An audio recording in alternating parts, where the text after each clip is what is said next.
You're listening to Science and Saucery, a show dedicated to adding life to your years.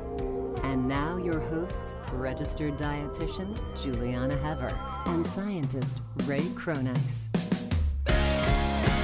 Welcome. Hello, hello. How are you doing today, Juliana? Well, Raymond James, I want it all. You want it all? I do. I want it all too. Okay, then. It's this is going to be fun.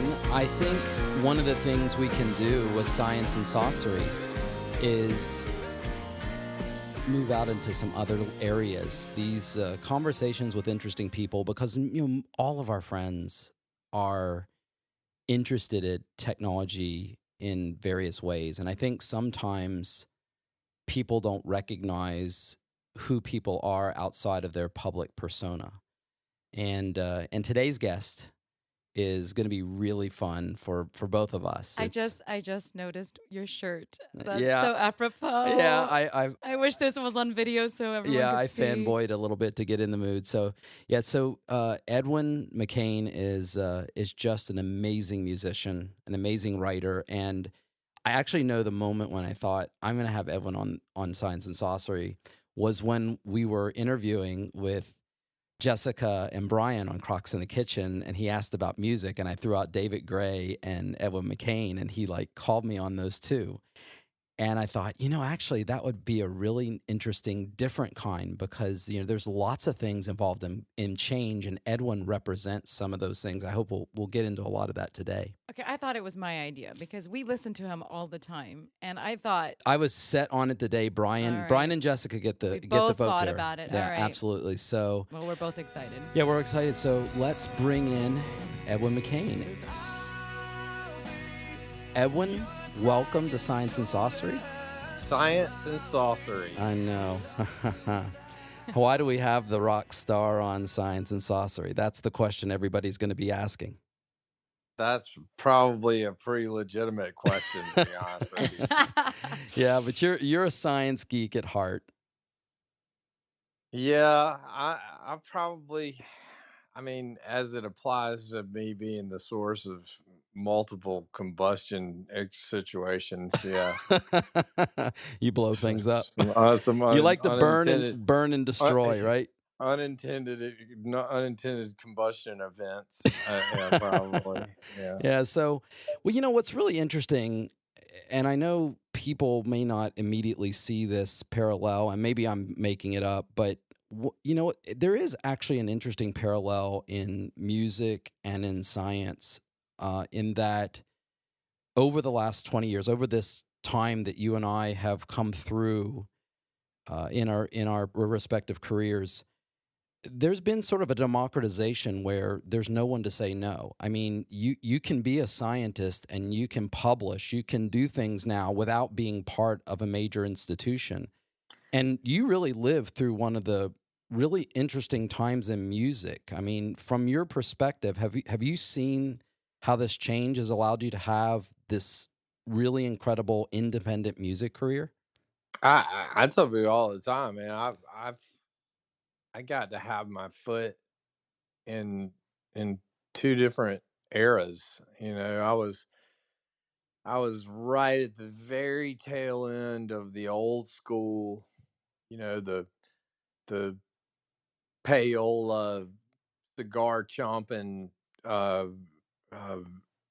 hitmen era, Mm-hmm. where we were where you couldn't access the industry without going through this cadre of New York and LA based, power brokers, and you certainly couldn't make a competing product without going into one of a very small handful of very expensive recording studios.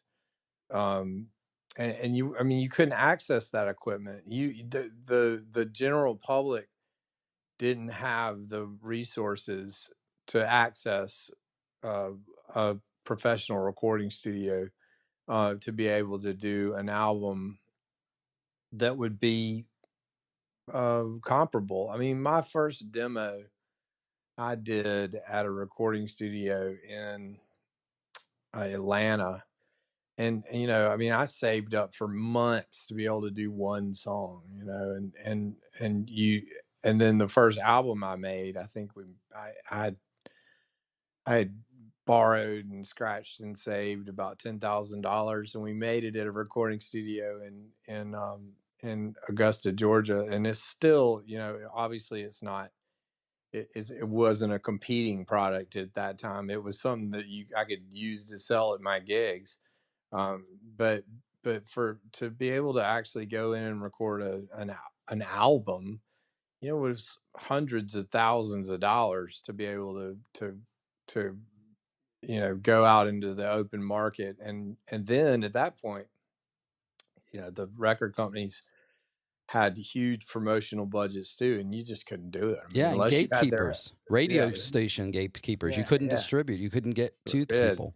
yeah. And I mean, I remember, but even then, you know, they had armies of radio promotions people, and you had to go, and the program directors were the next challenge. And now, you know, honestly, I recorded during this quarantine, you know, just to create some contrast. During this quarantine, I wrote, recorded, produced, and released a worldwide release from my iPad, Oh, wow. That is phenomenal. right? Yeah. And I emailed it to my producer friend, who emailed it to his engineer friend, who mixed it for me. And we literally, from my basement on my iPad. That's just And fantastic. it's hilarious. But so I think the thing that when you say the democratization, it definitely, what it speaks to is the technological playing field got leveled, Yeah. but the artistic uh, litmus test is still there. So whatever it takes to, you know, when you have songs that are like, there's an artist named Lords who had a song called Royals. I think it was one of the first times that I it really showed me that if you can put together the alchemy, that intangible alchemy that will inspire and sort of create this exponential spread of joy or understanding or compatibility, then there's really nothing that'll stop it, right?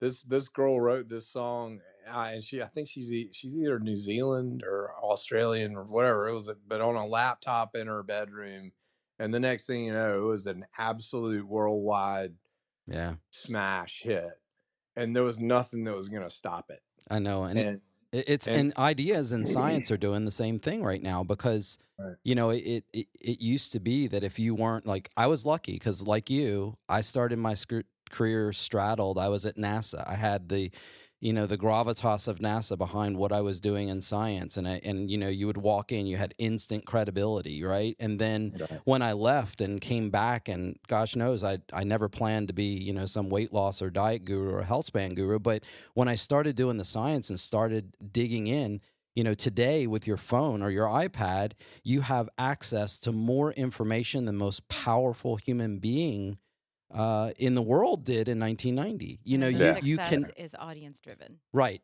right, and there's still a peer review, just like you have in music. In that, like for Juliana and I, what we decided to do was we wanted disruptive content in our HealthSpan solution, and all of the really disruptive ideas we published first. I mean, David Sinclair and I published a couple things: metabolic winter hypothesis, oxidative priority. Then Juliana and I did our plant-based nutrition 2 papers that she did and I did. And so what we ended up with is we have that gravitas. We do want to break the rules a bit, just like people want to do in music. We want to break the rules a bit. But at the same time, we do want some of it vetted. There is a way to do that, and neither one of us are associated with any institution other than our collaborators who are from Harvard and NIH, but they don't mind because they like the new idea. They just want good thought out there. Right. No, I see that. I see that happening all the time. And I think if there's a Achilles heel to this, is that unfortunately there's almost a corner of the internet for every mindset. And unfortunately, I was saying this to somebody. I was like, with this pandemic going on, it's almost this perfect platform for anybody that has any idea to go to their corner of the internet to imright.com and gather up a bunch of statistics that they can then just throw at other people randomly to support whatever cockamamie theory they have, which and I hear it all the time. Like, I literally was on the phone with a pilot friend of mine, and it flies with the airlines, and I, he's a lifelong friend of mine, but even he's let his objective judgment get clouded in the political rhetoric, and it's hard to get people to keep that objectivity. And I think that's the thing I keep going back to is I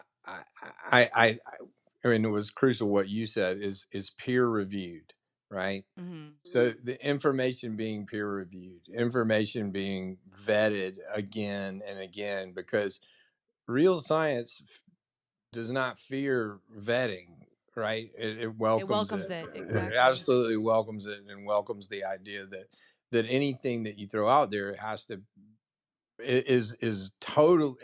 The reason it's out there is to be brutally vetted, so that we can really get down the field a little bit further. And I, that seems to be the challenge now. I don't know if you guys have been watching. There's a channel out there called MedCram that is really special. It's just great. It's really good. Just scientifically driven, data driven.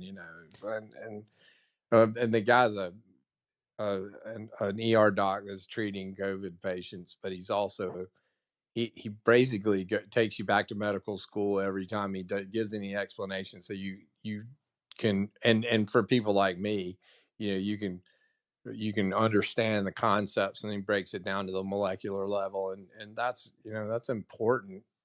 Well, this is a great resource. Medical videos and lectures explained clearly. Free account. I'm gonna go dig into this. Thank you. Oh, it's fantastic. Medcram.com. That's so cool. And if I'm self-critical, I would say that, like, even when I characterize the democratization of music or science, one bright line between science and music is how democratization plays in to the popularization and creating good science versus good art.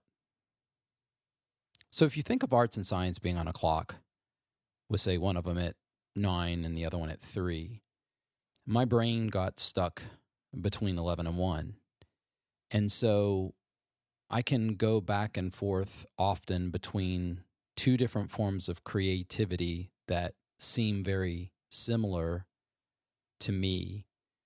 But one really big difference between the two is that the arts, even though the creation of arts obviously is individualistic, the enjoyment and the spread of arts has to do with people liking and sort of upvoting the idea.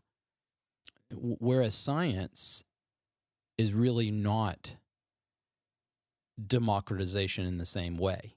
In science, it really only takes one person to come up with the data that shows something is incorrect, to take down, when we hear all scientists agree or 97% of science or whatever the issue is, the fact is we don't vote on ideas.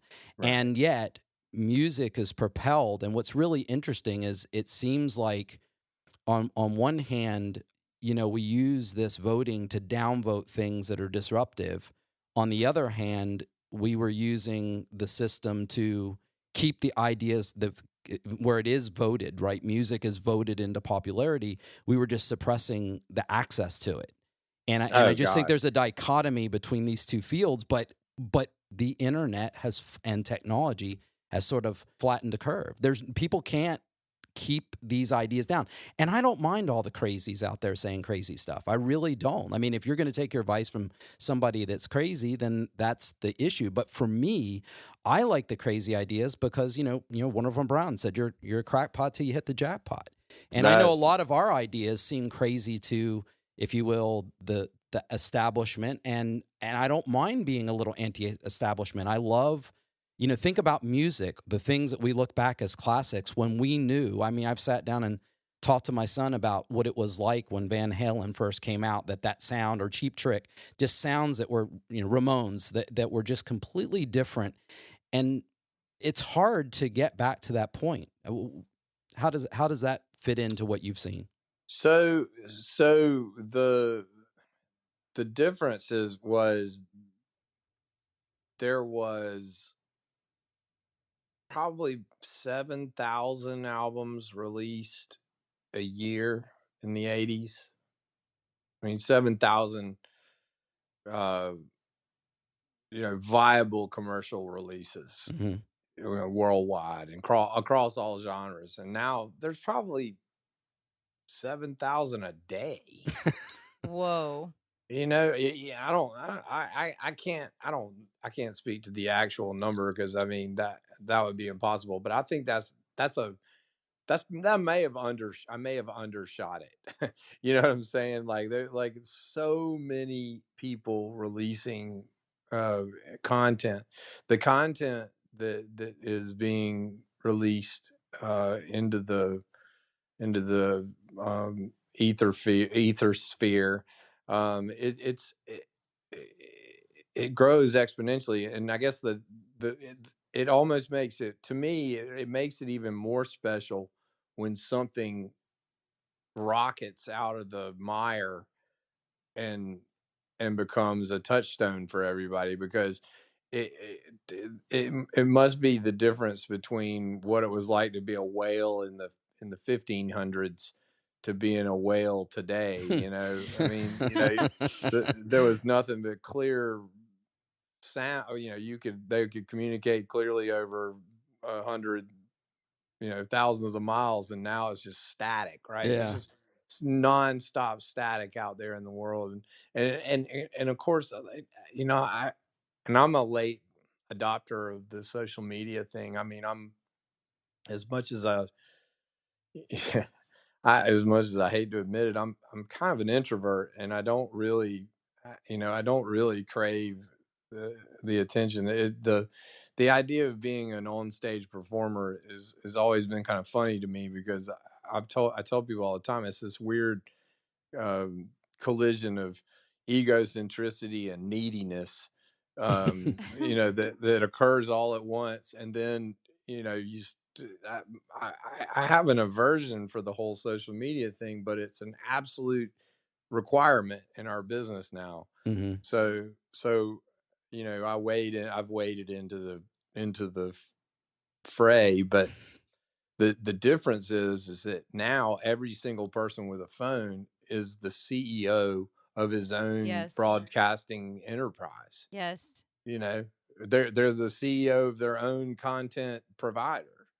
And it astonishes me, because my sons, even early on, were just enamored of these YouTubers, and I didn't get it, and but I've since gone back and studied it, and it's incredible. But what it speaks to is we have an innate desire to find our like-minded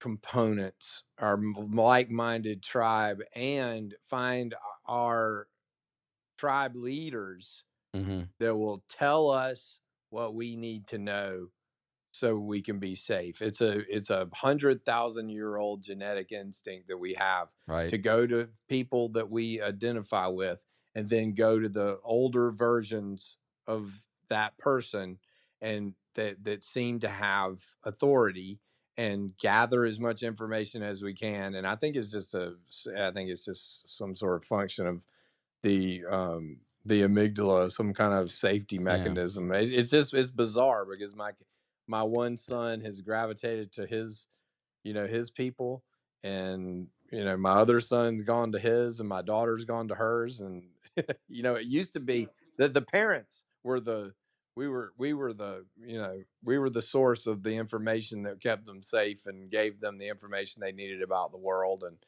that's not what it is No now. Yeah, and then it's really funny, because while you and I are spending our time, looking at spending 20 minutes picking out a hose at Home Depot, our kids end up saying, "Oh, my dad, your friend's cool because his daughter's Alexia Ray, and my daughter's saying, oh, Dad, I like the Edwin McCain." I mean, how messed up is that? We're both sitting there, and our kids are connecting us.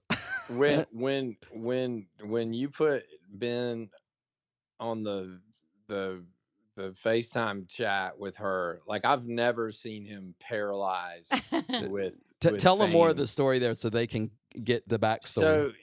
So my son, like every living, breathing boy on the planet now, is a huge Fortniter, and they love playing Fortnite. And they're and what I've said all the time, it's their little hierarchy, right? Like, Right. we learned our hierarchies when we were out there playing football in the backyard. Well, they're on Fortnite. Yeah.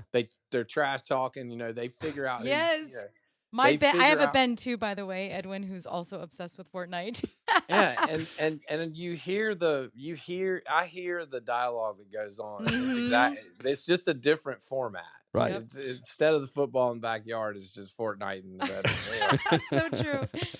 But then we were talking, and you said, yeah, my daughter is a Fortnite streamer on Twitch and I didn't know. You might as well have been speaking Chinese. Right. Well, look, it was new to me too. Come on. And I said, well, hang on, let me ask Ben. And I said, Ben, come here. And he comes up there. I was like, do you know who Alexia Ray is? And he goes, yeah. Why? And I go, why? And he goes, well, because that's my friend Ray's daughter. He goes, shut up. And I was like, no, really, it is. And I was like, you want to talk to her? And he was like, his lips pursed up like a little fish, and he could barely talk. Like, I mean, we put the phone on him, and he literally was like one word answers. I mean, this little jabberjaw, you can't get, like, I can't get him to stop talking about Fortnite. If we're in the truck driving somewhere, he'll go through all the weapons and blah blah blah, and they just go for hours. And in front of Alexia Ray in FaceTime, he was like, yes. No, it was funny. Yeah, it was hilarious. And he was way into it. But they know all the streamers and all the, it's, and that's the thing too. And my other son gets all his music off of SoundCloud, and he knows all these. Like, I have a friend of mine who's an attorney, and he actually represented Kodak Black for a long time. And my sons just can't believe that they know Mr. Ashmore, because he has 1 degree of separation from Kodak Black. And I'm like, who's Kodak Black? I don't know either. Huge rapper, right? Like, absolutely huge. I mean, but let me tell you right now, it's unlistenable. I mean, go try to listen to this garbage. It's ridiculous. And I told him one day, he was listening to one of his mumble rappers, and I said, buddy, man, I hate this as much as my father hated Van Halen. Right. So we're doing it right. Yeah, exactly. I'm not supposed to understand what it is you see in this, except there was an artist, and unfortunately he passed away. I say artist, he was a rapper artist that my son loves. His name's Juice World, and he was listening to him in the car, and he was trying to get me to listen to it, and I was trying my best to find something redeeming in it, and but he sang this one note. He kind of had this, he the tone of what he was singing and the content of what he was singing. I finally got it. It absolutely occurred to me. I was like, "Oh, buddy, I know what this is." And he goes, "What are you talking about, Dad?" I said, "Look, I know why you love this." And he goes, "Why?" I said, "Well, let me play you something." And I pulled out a samples record. There's a guy named Sean Kelly in this band called the Samples from Boulder, Colorado.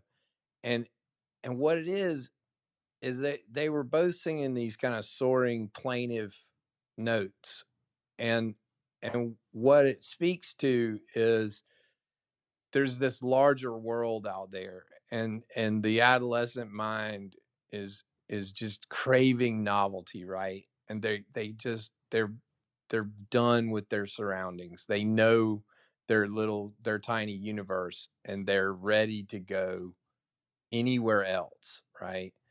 And that note is like the dinner bell to it. It's like Wow. it's a frequency, and I played him the sample song that had the same type note in it, the same type singing in it. And I said, "Oh, this is just him telling you there's this bigger world out there, and it's calling you, and it makes you feel a certain way." And he just sat there and he was like, "Whoa." I was like, "Yeah, that's what this is. That's what music is. That's what Juice World found the magic combination, and Sean Kelly was doing it for me, and some other artist will do it for your kids, and this tradition carries on, and 100,000 years ago somebody blew into a conch shell, and it did the same thing, and this is just a continuation of a human ideal, and of a philosophy, of a spirituality that we've never been able to put our finger on, and we've digitized it, and we've surrounded it by corporations and broadcast networks and advertisements and all of those things, but it will never and can never control its powerful effect. And I think that's the real link between science and music, is because they have those same qualities. There is that striving component that you can never put your finger on, but it's always there, and each generation tries to get closer to the singularity, right? But it's you know we're and it's sometimes it's a few steps up, and sometimes it's a few steps back. But That's such a that a visceral explanation of something we've all experienced in our life. Which also kind of segues into, I would love to hear for you to share about your career. I mean, you've spanned now what, several decades? 30, Yeah. 30. How is it? How has it evolved for you personally in your music? I tell people all the time, it's interesting. When I was in my teens and 20s, I sang about these global themes, these huge ideas, and y- you and you're supposed to, right? At that age, you're supposed to feel like you're going to change the world with it. You've got this belief that that could, because the power of it is fresh. It's undeniable. You see the effect that it has on people, and it and I would write in these sort of global themes, and then as I get older and older, I I find myself narrowing my vision and my focus, and you find the poetry in these tiny little things, these little human moments, and It's an interesting dynamic because I find myself that my instinct is to get out of the way now. My instinct now, instead of leading the charge and being the the vanguard, I feel myself, having those instincts of you have to be a good steward and help the next generation get on their feet, and it's their turn to sing the big global themes, and and you provide guidance and a platform. That seems to be the way I think about my career now. I mean, I know what my role is, to go play the songs that people like to hear, and they like to hear those stuff from the beginning. And it's it I jokingly refer to the shows now. I'm just a cover band of my 20-year-old self. It's cool. I'm down with it. I mean, it's a miracle to have a job to be able to do this, you know, for a living. Well, So even that, you can be your own, booking agent. You can do everything now, and you can connect with your audience. They can know you. yeah, It's one of the things with Penn and Teller that I always respected is that, after every show, when they were doing shows, they would stand out, and it's probably going to change now, but they would stand outside and meet every single person that came along, yeah. and sign anything they wanted. And in our career, back to that change, or in our lifetime, and that change, it was, if you met any of your musician heroes like once in your life, that was a big deal. Yeah, and that the accessibility thing has been the change now. Like one of the deals with the social media thing is, even now, like, this is a perfect example. Uh, I went to Nashville 5 years ago for, I don't even know what reason, but we went out and we were kind of making the rounds, just kind of sniffing around, and every single every single musician had a film crew, fully staffed with their friends from high school that came with them, and they were literally broadcasting every single moment of their life, in every to social media. And I have mixed feelings about that, because I wrote a it was probably 15 years ago. I wrote a vlog about, or I wrote a blog about why I don't blog. And the gist of it was, when I was a teenager, I had posters of David Lee Roth, and he was this like brightly colored spandex god, that I assumed slept on a giant heart-shaped crushed velvet bed, draped with women, and this is the 80s, so give me Yeah. a Right. pass for being slightly objectifying here. But I didn't want to know that his cat had a urinary tract infection today. I just didn't want to know that. I don't care. I mean, that would totally explode the illusion of David Lee Roth as the greatest rock star of all time. And Oh my and gosh. and to further this moment, like, fast forward to, like, I went to see Van Halen, during the last tour that they were on. And I was like, okay, we got to go do this. I mean, it's just the greatest, biggest Van Halen fan ever.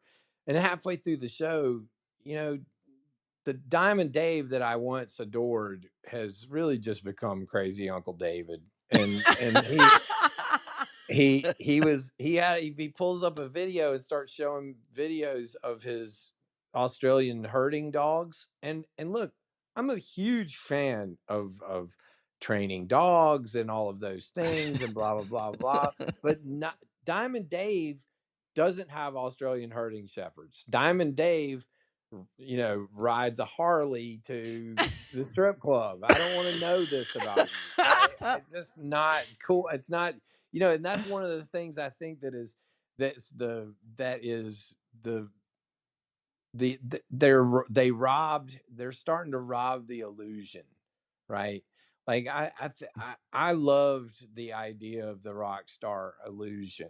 Like during our era, Yeah. there was this illusion, like Kiss, Kiss. like I was Kiss, about to say like Kiss. Kiss had it you know, right, and they didn't lose yeah, it they somehow. were superheroes. They were superheroes. And Prince, like, let me tell you Oh right yeah. Oh now, like, yeah. he's the biggest Prince fan ever, the I greatest got to live see him at the Rio, and it was really great. yeah, he's the greatest live performer that ever walked this planet, and I defy anybody to tell me there was anybody better. Because my guitar tech used to work for him. I saw him play multiple times. I was not only on the front row, I was in between the barrier and the stage. I was in like a working pass. I could reach out and touch one of his little ice skating boots.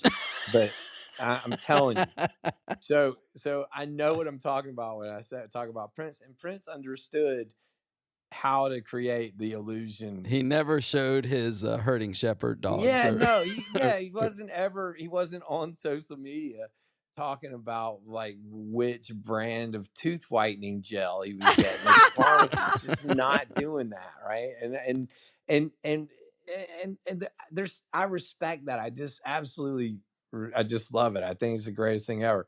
So the new paradigm of everybody just unloading every single moment of their life onto social media all the time is I don't I feel like maybe we've chipped away at the greatness of the medium, right? There should be a little more mystery to it, but yeah, there isn't. but there's another side of this, which is a positive spin. You know me, I'm always going to take the other side of the argument with you. So Sure. we'll just otherwise we just sit around and agree with each other all the time, You're right? just like my wife, tomato. Here it Tomato. comes. Yeah, but no, here's the other side is that a lot of those things you're talking about, if we actually look at the nature of them, they're the kinds of things where people are actually putting a produced version of themselves up. Sure. And so on one hand, there is kind of a sort of a beauty in the rawness of Diamond Dave, even though I agree completely with the illusion part. But the other side of it is, and we deal with this directly, and this will be another area of change. When humans, back to that calling that you were talking about that music provides, one of the other things that Juliana and I are dealing with all the time is helping all these people transform their health and transform their lives. And if there's another side of that calling, really it's going to be sex, and it's going to be appetite. When we look at sort of that whole hedonistic sort of envelope of things, these are all programs. Our appetite is a program that's really deep down in that lizard brain, and it responds. People aren't, these food companies aren't evil people trying to have a conspiracy to program you or to fool you into getting addicted to their food. But our brains do respond to things, and they say, oh, wow, they buy it when we do this. And so we're going to do more of that. And, you've gone through some really big changes in your life where you had to completely turn away from stuff that was your social norm, your earlier days. And in terms of doing that, can you talk a little bit about some of the stuff that you went through and how hard it is to move away from something that on one hand seems so pleasurable, but on the other hand ends up in a really bad place? Because I think a lot of people, they can do that with pizza as well, and we don't recognize that. Oh gosh, we're all just basically playing Jenga with dopamine and norepinephrine. I mean, Right. it's so fascinating to me. So I went through a period of my life where, every town you go to, you've made friends, and especially when you've toured for a decade. The first decade you go out there and you make all these friends all around the country, and every night you get to a different town, those friends have been waiting for you to get back since last year. And it's going to be their big night out, and they can't wait to see you, and everybody's going to go out, and we're going to go drinking and go have a big time. And then it's very easy to string together a decade of big nights out, right? And you know our industry too, you can be functionally alcoholic for and not be irresponsible with your career. Like I never drank before shows, but I drank afterwards as hard as I Hmm. could, right? And I was never afraid of substances, including psychedelics and cocaine and all of the, especially in cocaine being uh, uh, the thing that let the night go longer, right? And as someone who's ADD and suffers from dyslexia, cocaine is a perfect substitute um, for dextroamphetamines that they would use to treat it. And you know, I found myself after a decade uh, starting a family, and one of the deals with my wife is I said, okay, well, I'm going to tone it down. Obviously, I can't go out and party and do all this stuff all the time. I'll tone it down, and I realized I couldn't.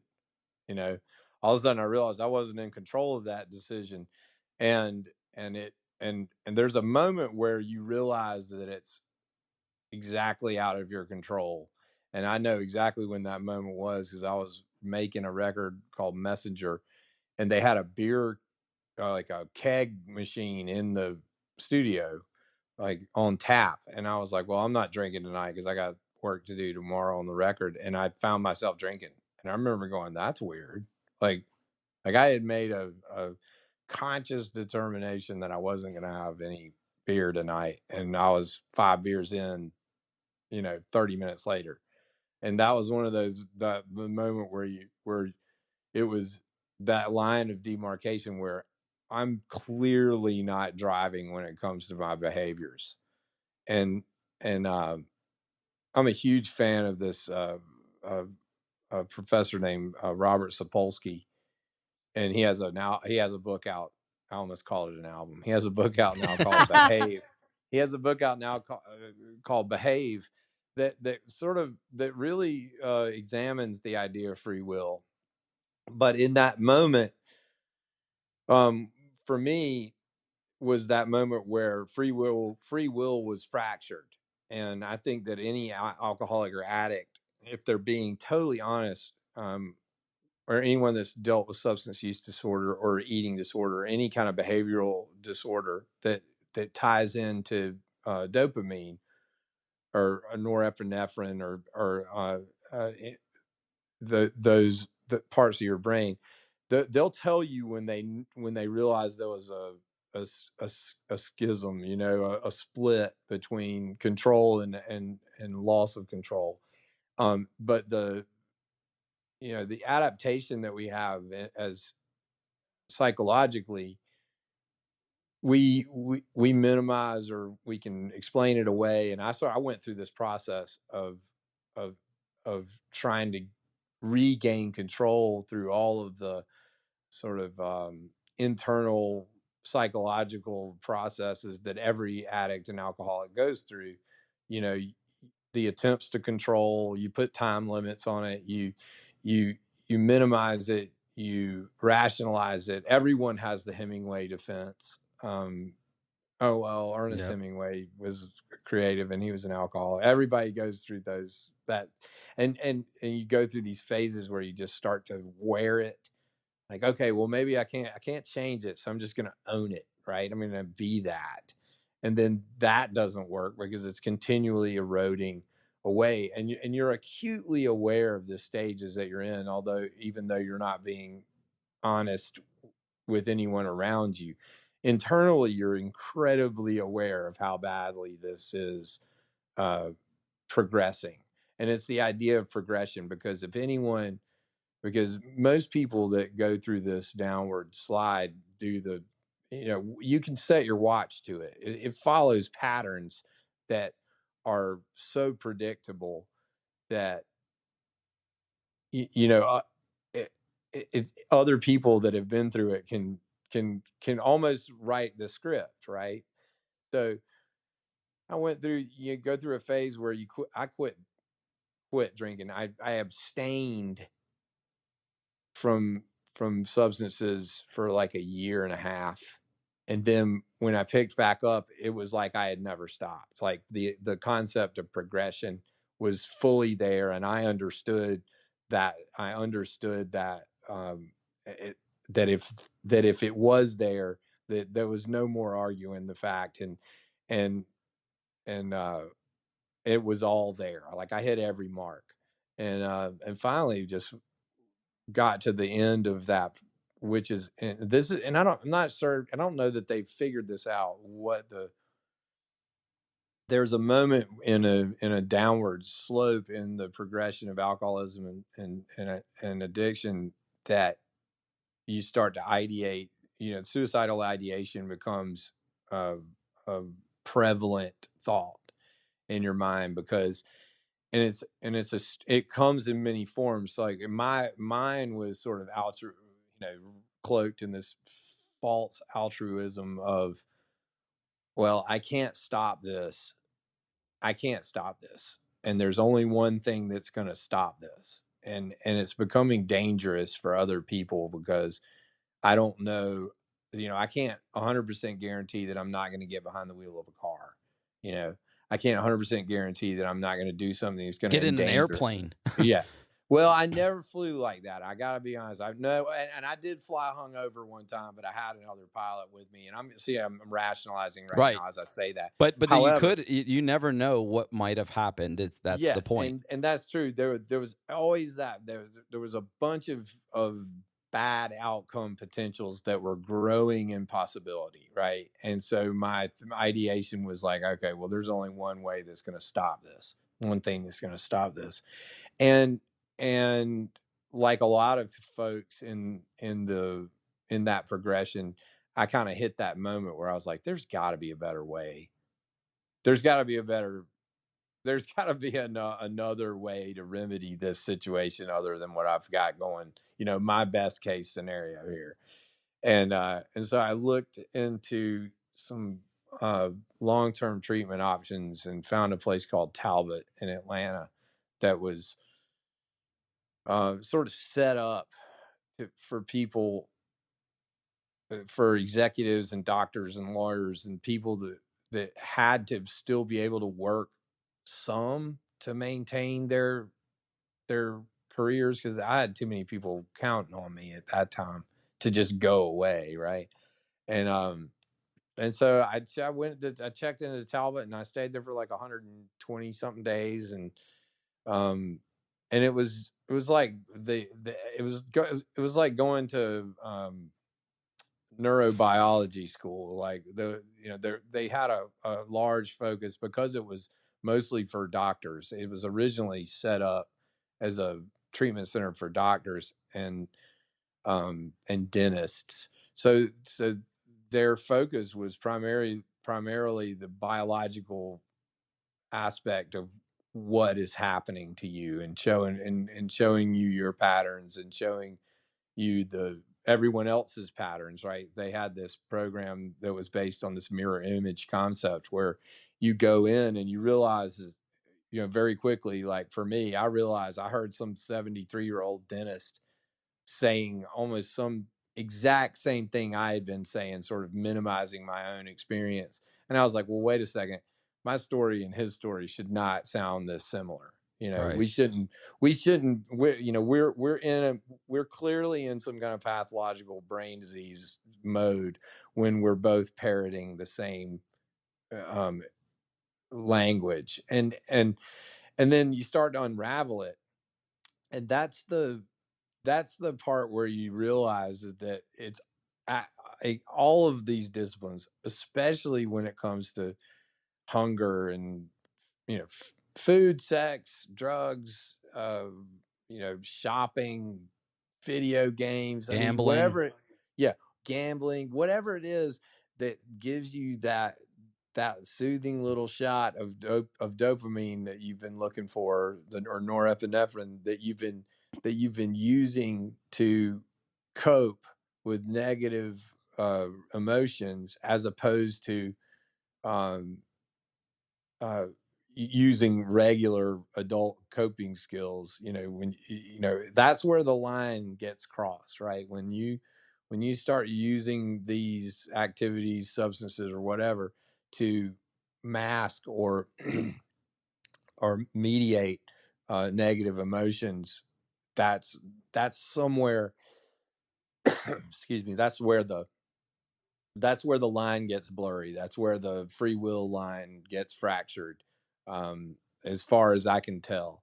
And I think they're closing in on it more and more at places like CDAP in Charleston, where they're doing real time MRIs and studying the way that people, they're flashing up a picture of their favorite beer and watching their brain light Right. up. And yeah, but it's really fascinating now, the ability that they have, because formerly, to be able to diagnose someone with substance use disorder, it was these nebulous criteria of continued use after negative consequences. Well, that's every college student on earth, right? I Right. mean, come on. But now they can put you in an MRI and run you through a series of tests and watch parts of your brain light up. And if certain parts of your brain light up during the test, you're it. The pop-up timer on the turkey's gone. There's no more argument. You have a substance use disorder issue. And it's a brain disease, and it's and if and like if you can name it, you can fix it. And for me, it's been the obviously a very difficult journey at first, very, very life-threatening journey that has then sort of um, opened the door to such a higher level of self-understanding and a higher level of emotional understanding, and it's provided me the ability to be a much better father and a much better human being and a more effective, happy person, but it was it was touch and go there for a minute. But and I think it's one of those things, you have to. I tell people all the time too, the thing that people struggle with the most is the social stigma that's still attached to it, like it's some kind of moral failing. Right. And and and I'll agree with anybody. Just the decision to drink in the first place, that's on me. Right. I'll take that one. I was 15. I couldn't be told. I have a high rate of oppositional defiance. It's just part of that's part of what of my makeup, right? And that's actually been a really good part of my makeup. But in that instance, it was bad. Right. But the rest of that, the way it played out, those it was not my choice to be to become physically and emotionally addicted. But I did, and I probably would have um, done more about it sooner had there not been, this massive stigma that still exists. I mean, everybody I had this really nice, well-meaning socialite in Greenville come up to me and she goes, "I just think it is I think it's so special how much you help those people." All that work you do for those people, she said. Those Those people. people. Oh, Yeah. Yeah. wow. It's still that. We're still those people, right? Yeah, and it's the it same thing with food. One of yeah. the things that and it's even a step beyond that, because what we have done is normalized an unhealthy result, the obesity side of eating in a certain way. Right. And not that I want to stigmatize them, us, or alcoholics or anybody, right? But they're in this situation that's clearly not good for their health.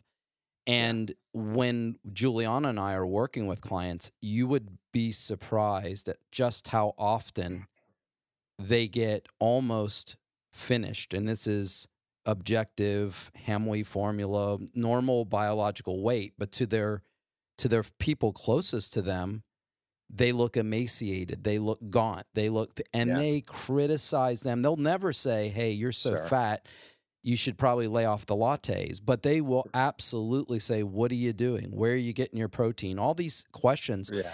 And back to those social sides, it's a different side of that same coin, because food is the universal social lubricant. I mean, even Yeah. more so than alcohol, because there's Way no more. Those stigma. are socially accepted. You know, Yeah, I mean, way more. if you look In at fact, it's not socially accepted to not eat and to not eat the same way as the people that you're with. It's almost And I sorry to interrupt. No, I get so excited about this because I've been watching this guy named Jason Fung. ugh. He's a Dr. Fung. Do you ever you Oh, watch Yeah, boy. any of I this have stuff? I have nothing to agree with him. You do not agree I, with intermittent fasting. and that's he represents so much more than that, and I think he's made so many mistakes. Horrible advice for people. Interesting, He because he's just like Gary Taubes in my book. You know, he's rewritten history in a way that the story sounds really great. And right, it's not that I'm against intermittent fasting. You know, I could also right, say I'm interested in time restrictive feeding. So, you know, sure, utilize there are that. elements of what all of these people do, but his advice, he is ignoring so much science. It's astonishing. And it's just like when we take on protein, carbs, and fat. And I would say that to your average physician, or if I will talk to him about your metabolism crashing if you don't eat. I mean, you're talking to the guy that I went 24 days without food. right, I think there is a role for fasting in general, but what they've done is taken this whole science, just like Atkins did, just like a number of other sure, people, and they've twisted it around in a way that the average person can't unwind it. And so he just makes so many fundamental mistakes. At one point he blocked me on Facebook when I was back in the really. day. Oh, back in the So day, yeah, I'm there was a so group. interested in There was a this group back because there, and I was putting real points out there, and he just blocked me and moved on at that point. But yeah, right, and I don't. I just stopped doing that social media stuff, and I stopped debating with these people. I can't change them, but what I can say is that what they all have in common, what everybody has in common, is that they play to people's desire for a certain thing to be true. You know, you said something about this, and I don't remember how you said it with alcohol, but there was a part of this of the party in every town, and you start in this rationalization mode, sure, and there is, you know, we've got nearly a century of data on saturated fat and excess saturated fat in the diet, and it's really good data. And in fact, we can't even collect more population data now because statins are so prevalent that the whole data set is now screwed up. And these guys, I know where they're going. I understand that part of what they're saying is true, but ultimately chronic overnutrition has a lot of different faces. And it is true, if you eat less, you will see the halo effect of eating less. But in terms of what is optimally correct, obviously, you know, decreasing, and his message has changed. So I don't know what his current one exactly is right now. He's changed it all along the way because he's gotten boxed in on several occasions. But what really comes down to is that we have a pretty small subset of things we've learned in all the longevity and health span research in model organisms from yeast to primates. And that list, you know, it's reducing heme iron, it's reducing the essential amino acids, it's minimizing lipids to have the right kinds of essential fatty acids in the diet, but not excess of the others. It's minimizing some simple sugars, and increasing dietary fiber. And what you end up with, and that's why David and Drew and I came up with this idea of the food triangle, so we could talk about this. Mostly it's this bottom feeding on our food triangle. And I think what these guys do is, in the food triangle, you've got leafy greens, cruciferous vegetables, mushrooms, all those things at the top. Down one descending side, you got energy coming from plant source materials, potatoes, rice, corn, bean, fruit. And on the other side, you have animal products. And what you find is from an adaptive evolutionary standpoint, back to that, that evolutionary call that you talked about with music, yeah, you have what I would call bottom feeding: meat and potatoes, burgers and fries, pasta and meat right, sauce. You're feeding at the yeah, bottom. And what's really important about that is that your body is utilizing the glucose now and saving the fat for later. And the problem is later never comes. But here's what the interesting thing is. If you eat on the left or right side, he would be sort of a left side person, more on the fat sides, and saying, oh, the whole glucose, and they would say sugar, but all of these things are bad for you. The one biomolecule that every cell that we know can metabolize is poison. And once you get people believing sugar is poison, you can say a lot of things, right? They go into lectins, they go into all these kinds of other things in beans, not him per se. But what you can say is, if you've been bottom feeding, if you've been eating obsessively, if you're doing Coke and alcohol and you drop the Coke, the bottom line is you might get a little bit better. Or you might get a little bit better. You might not be able to drink. You'll at least pass out. Right? You're not going to get in that rage where you're drinking and you're getting that point where you would have been just slobbering drunk on the floor, and in a puddle. And now you've got this high, and that's why you love to combine those two things. Well, the same thing goes for excess glucose and excess lipids, or excess carbohydrates. I hate to say the C word. But anyway, the point here is that if you reduce either side, you automatically get a food selection reduction, right? Which automatically creates some restriction. And then you also get the idea that your overall, if your chronic overnutrition is the largest problem, then you get obviously some benefits because you're no longer chronically overnourished. But the question then is what is that optimal side?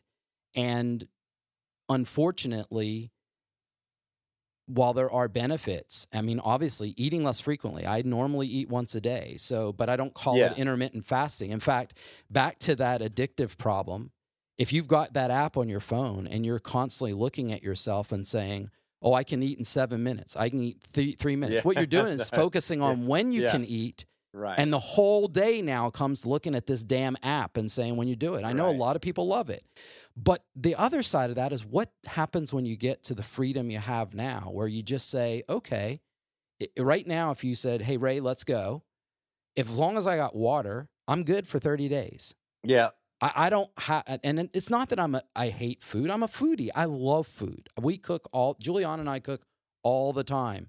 But the point I'm making is that's the same thing that goes, I think, where this crosses over with alcoholism, because I think once you get to that decision process where you absolutely don't have the ability to do it, because remember, those urges are real biological imperatives in a calorie scarce world. Right. The amygdala you were talking about, for the tiger that's jumping or the bear that's jumping out behind the tree, good thing, right? Yeah. And that dopamine and norepinephrine that get you going, for the hunt or for whatever it might be, or, to get going out of, to run from something that's dangerous. All of those things are good things, but they've been hijacked because we're in this world of access. We have ubiquitous access. Yeah, we don't have those threats. Those aren't real threats. If you think about what was the difference during those same years you and I were living and during the same time, is your problem wasn't really the chemical process that was going on in the brain. Your problem really was your access and the social connection you were thriving that was causing you to constantly be in that. And likewise, from a social respects to food, when everything comes down to a meal, everything comes down to a meal, and everything becomes down to the idea that we can't possibly get together unless we're swallowing something. Right. They become different problems or different problems of the same coin. And we evolved in a world of scarcity. And unfortunately, the not just the food companies, but the grocery stores and the restaurants and all of these things are owned with big hedge fund companies.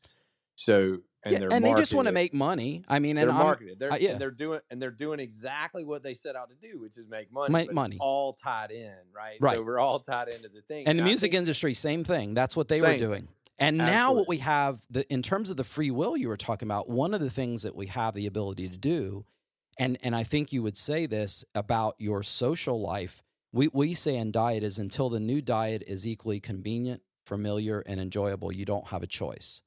one or more of those will dominate your plate.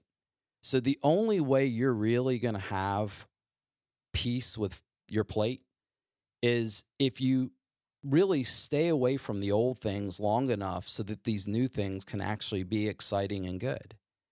Yes. And as long as you're going back and dabbling in that, and you've got exactly that example that you used on alcohol, and it's more powerful. So I really am careful always to distinguish between addiction. I don't say food addiction in that way, because I think Yeah. that's there are higher level chemical things going on in the chemical addictions of those. However, the withdrawal symptoms are somewhat the same. Yeah, the new terminology now, and no one says addiction anymore. I've had to completely rework my syntax. It's substance use disorder. Right. And it's interesting too, because that's wrapped up in the stigma and the psychology of it, because it got to a point where nobody wanted to call themselves an addict. Mhm. Right. So that has such a negative connotation, but the ego was willing to accept substance use disorder. So we've changed the language, but we're saying exactly the same thing. And I want to clarify the Jason Fung thing. So the Jason Fung thing is, there was a lecture that he gave that I stumbled across on YouTube, and it came down to diabetes, and I think he's wrong on it. I okay, got a new okay. I got a new paper if I ever can get back to writing and finishing it that would dismiss that thing. I believe he's wrong on what he's saying. I really And do. I know why it's he thinks what he thinks. I don't know why. I can understand how he came to the conclusions he came, but it's as far as insulin resistance. yes, insulin resistance. You remember I cured myself of this, Right. and I Right. didn't remove. So let's just put this way. So ask yourself a simple question: if you're a bad driver, and accidents and traffic tickets are biomarkers for being a bad driver, Right. and you take away the car, and you look at your driving record in 6 months, And you go, oh, wow, I'm a great driver right? now. Yeah, you're not So really a good driver. No, I get it. similarly for me, if hemoglobin A1C and fasting glucose are biomarkers for people who drive carbs bad, they don't Yeah, have yeah. a normal person can digest glucose, and they Sure. don't have a problem with it.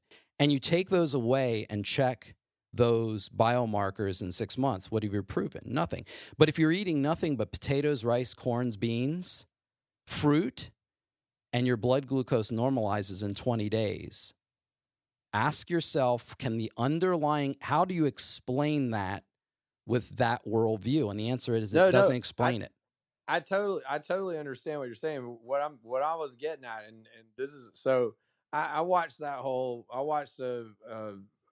the idea of insulin resistance, and the idea of let's call it timed eating, let's not say intermittent fasting or whatever. And I got really interested in this idea of, because of all this stuff that I've read with Sapolsky, and I'm very, very interested in evolutionary psychology, because I think evolutionary psychology runs a parallel course with physiology and the rest of it. Because we've obviously we've evolved at the same time. Right? All of these things have been evolving at the same time. And I was like, well, this is interesting. I'm going to test this theory. And so I started doing a 16-8 pattern, right? But I wasn't food restrictive. I can't be food restrictive as far as the types of things that I eat, because I'm always on the road. I'm always, There you go, rationalizing. So true, but timing was bad. Like, I mean, we would I say get it. like so I was Timing like, was well, bad to stop drinking too. if I could do this one meal a day thing, Mm-hmm. this would solve all kinds of issues for me, right? Like, this would be amazing. And then more I was looking into it, I was like, yeah, because I was one of those people. I would eat breakfast, and then I would eat dinner, and I would completely work the entire day and skip lunch, whatever, just because I didn't want to waste the time to sit down and eat. Right. And so when I got to the one meal a day thing, and I did that. I've done that for a while.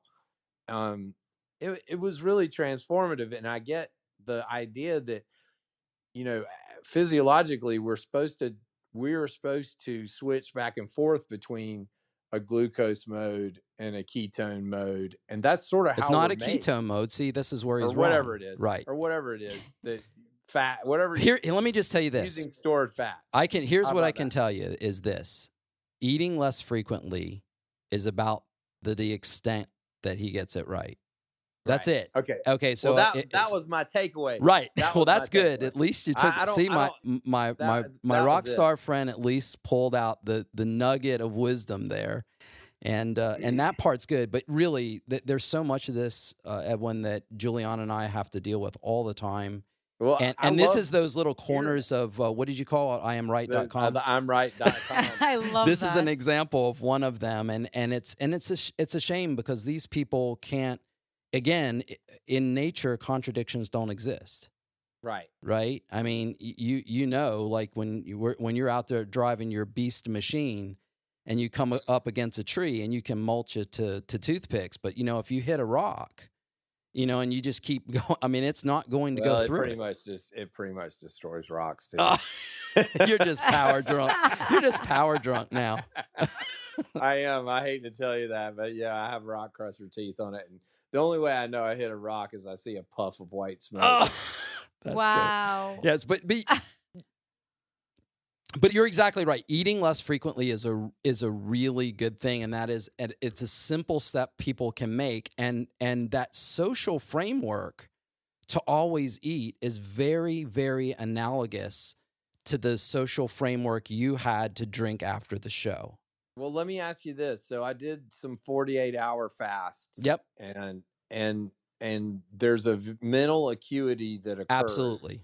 That a lot of people in Silicon Valley are using fasting. Oh, it's become the rage. Yeah, to access a higher mental function. Well, right? I've gone up to 24 days, and I can tell that's crazy to me. I know. Although I could, but you are perfectly biologically capable of doing it. In fact, you're more biologically capable of sustaining times without food than being chronically overnourished. Because under 100%. What evolutionary paths could we have developed the coping mechanisms to be chronically fed? You couldn't, right? I mean, and there were moments where once we learned how to burn whole forests, that we just walk around eating charred animals. That was where I think it crossed the line. Right.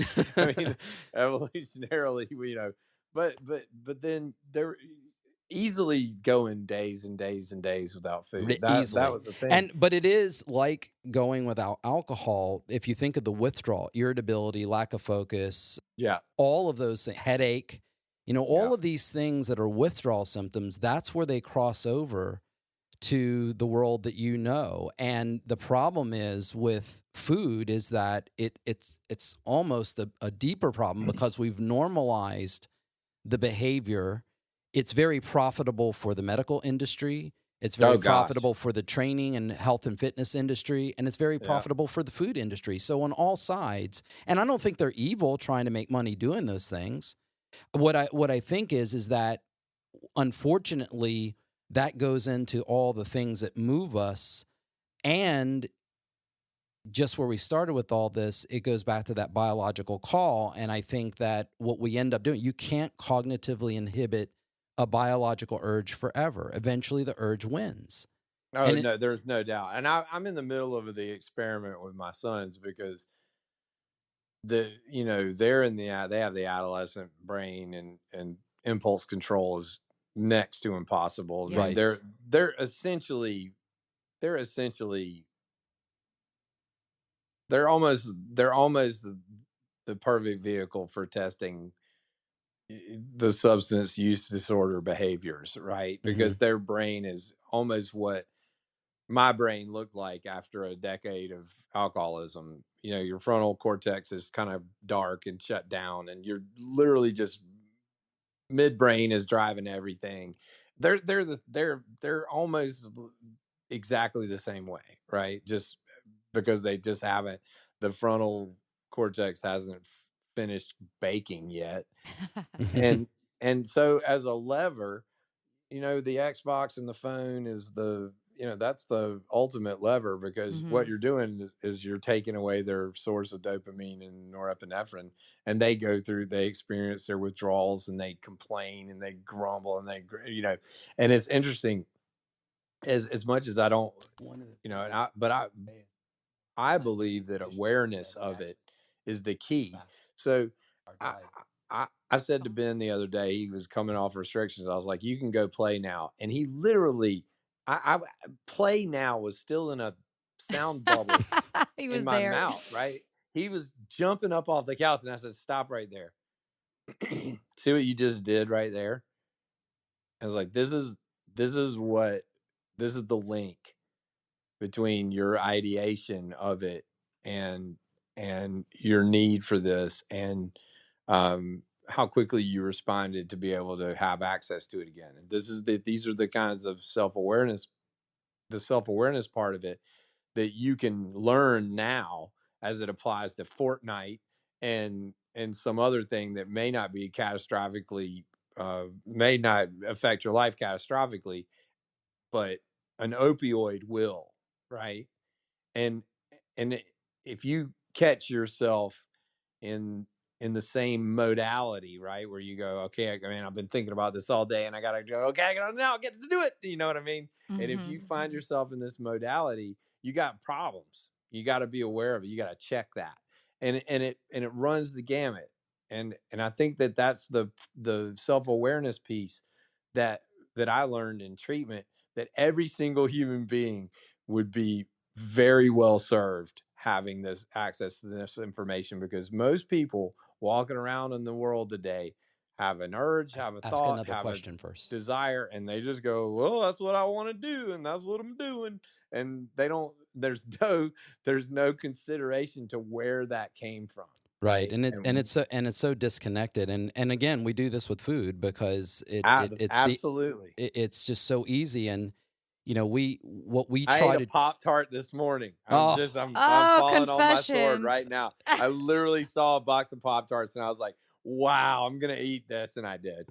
Edwin, That's I terrific. need to come mess with your kitchen a little bit. Yeah.